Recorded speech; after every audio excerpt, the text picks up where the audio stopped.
दोस्तों, भारत दुनिया में सबसे ज्यादा उभरता हुआ देश है। हम खाली इकोनॉमिक सेक्टर की बात नहीं कर रहे हैं, बल्कि हर सेक्टर में भारत बड़ी तेजी से आगे बढ़ रहा है। कई रिपोर्ट्स के अनुसार 2030 तक भारत की जीडीपी जापान को भी पीछे छोड़ देगी। इतना ही नहीं, कहा जा रहा है कि 2050 तक तो भारत की जीडीपी यूएसए को भी पीछे छोड़ देगी। भारत इस बात को काफी अच्छी तरीके से समझता है। तो चलिए बात करते हैं आज 10 मेगा प्रोजेक्ट्स के बारे में, जो कि हमारे देश की डेवलपमेंट में बहुत ही बड़ा हिस्सा प्रोवाइड कर रहे हैं।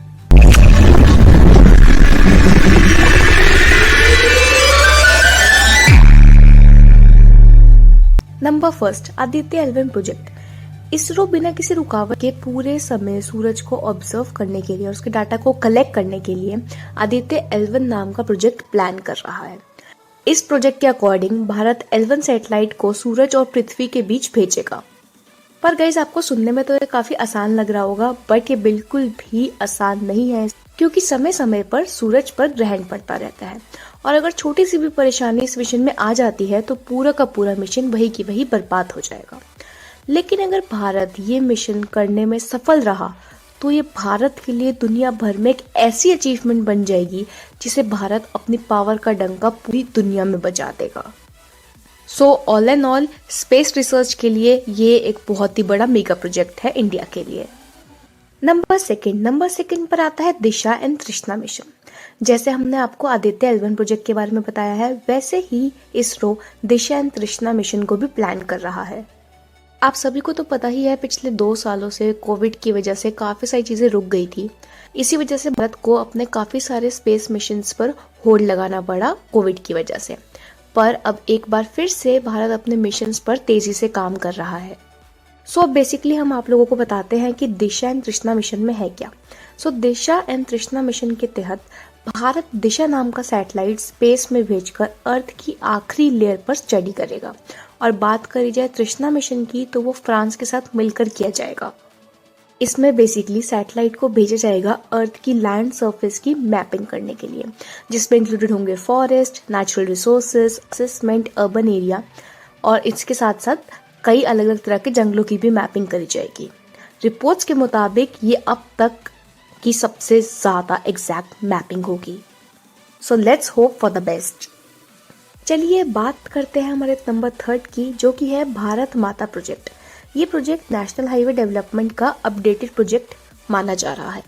बेसिकली इस प्रोजेक्ट में जो गवर्नमेंट है वो 50,000 किलोमीटर रोड, हाईवे, एक्सप्रेसवे बनाने का एम रखती है। इस प्रोजेक्ट का जो मेन एम है वो ये है कि जो इकोनॉमिक कॉरिडोर है, बॉर्डर एरिया है, रिमोट एरिया है, वो सब आपस में जुड़ सके। इस प्रोजेक्ट से भारत के एक्सपोर्ट को भी काफ़ी ज़्यादा हेल्प मिलेगी। साथ ही साथ प्रोजेक्ट से होने वाले डेवलपमेंट से मजदूरों को रोजगार भी मिलेगा। So basically this project will also lead to development of various employment opportunities and that will be ultimately beneficial in the growth of our GDP. इस योजना के पूरे होने के बाद लगभग 22 मिलियन जॉब्स पैदा हो सकती हैं। इस योजना के तहत 9,000 किलोमीटर इकोनॉमिक कॉरिडोर और इसी के साथ 6,000 इंटर कॉरिडोर बनाया जाएगा। Number 4, Noida international airport project. किसी भी देश को इंटरनेशनल तरीके से जोड़ने के लिए एयरपोर्ट की जरूरत पड़ती है। इसे दूसरे देशों से कनेक्टिविटी बहुत ज्यादा आसान हो जाती है। भारत का अब तक सबसे बड़ा इंटरनेशनल एयरपोर्ट है इंदिरा गांधी इंटरनेशनल एयरपोर्ट, जो कि दिल्ली में है, जिसमें अभी तक टोटल 3 ही रनवे हैं, जिसकी वजह से कई बार फ्लाइट्स को डिले करना पड़ता है। इस प्रॉब्लम को देखते हुए 2001 में यूपी में तत्कालीन सीएम राजनाथ सिंह ने नोएडा एयरपोर्ट की घोषणा की थी, पर बजट न होने के कारण इस काम को शुरू नहीं कर सके। पर अब जब एक बार फिर से 2018 में बीजेपी की सरकार आई है, तो इस समय के तत्कालीन सीएम योगी आदित्यनाथ की सरकार ने इस चीज पर काम शुरू करवा दिया है और इस काम को पूरा करवाने के लिए 2024 तक का टाइम लिया गया है। इसमें टोटल 6 रनवे बनाए जाएंगे एंड इसकी वजह से भारत का सबसे बड़ा इंटरनेशनल एयरपोर्ट बन जाएगा और साथ ही में एशिया के भी सबसे बड़े एयरपोर्ट्स में शामिल हो जाएगा। नंबर 5 पर आता है ई हाईवे इंडिया प्रोजेक्ट। भारत में लगातार पेट्रोल और डीजल के दामों में तेजी आ रही है, जिस वजह से भारत दुनिया के सबसे ज्यादा महंगे तेल बेचने वाले देशों में से एक हो गया है। पेट्रोल और डीजल के दामों की बढ़ने की वजह से भारत में ट्रांसपोर्ट और महंगा हो गया है, जिसकी वजह से हर चीज 4 गुना महंगी हो जाएगी। इसको देखते हुए भारत सरकार ने ई हाईवे बनाने की योजना बनाई है, जिसमें भारत में पेट्रोल और डीजल की मांगों में भारत में काफी कमी आएगी। इसके साथ ही भारत कम CO2 यानी कि कार्बन डाइऑक्साइड गैस को पैदा करने का लक्ष्य पूरा कर पाएगा। पहला ई हाईवे दिल्ली से मुंबई की तरफ बन रहा है एंड इसका पहला पार्ट 2022 के एंड तक बनकर तैयार होने की उम्मीद है। इस हाईवे में हर गाड़ी 120 किलोमीटर पर आवर की स्पीड से चल पाएगी और दूसरे इलेक्ट्रिक व्हीकल्स की चार्जिंग के लिए अलग से लाइन बनाई जाएगी। नंबर 6 पर आता है कच्छ दरगाह बिदुरपुर ब्रिज। ये ब्रिज आने वाले टाइम में बिहार में एक पहचान के रूप में बनकर निकलेगा। ये ब्रिज बन जाने के बाद भारत का सेकेंड सबसे बड़ा वाटर ब्रिज होगा, जो कि 9.76 किलोमीटर लॉन्ग होगा। इस ब्रिज की शुरुआत 2015 में हुई थी। इस ब्रिज के बनने का अनुमान लगाया जा रहा है 2023 तक। ये ब्रिज पटना की कच्ची दरगाह से बिदुपुर तक जाएगा।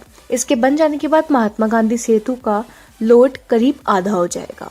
पटना से बिदुपुर जाने के लिए सिर्फ महात्मा गांधी ब्रिज ही है और ये ब्रिज अंग्रेजों के द्वारा बनाया गया था और इस समय ये काफी जर्जरी हालत में है, काफी ज्यादा खस्ता हालत में है एंड इसकी वजह से वहां पर घंटों तक ट्रैफिक लगा रहता है। साथ ही आए दिन रोड एक्सीडेंट भी होते रहते हैं। ये ब्रिज जो बनने की कॉस्ट है वो लगभग 3015 करोड़ बताई जा रही है। नंबर 7 पर आता है रीडेवलपमेंट ऑफ सेंट्रल विस्टा।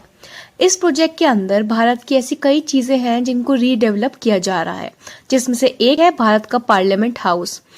1927 में ब्रिटिशर्स के द्वारा इस पार्लियामेंट हाउस को बनाया गया था।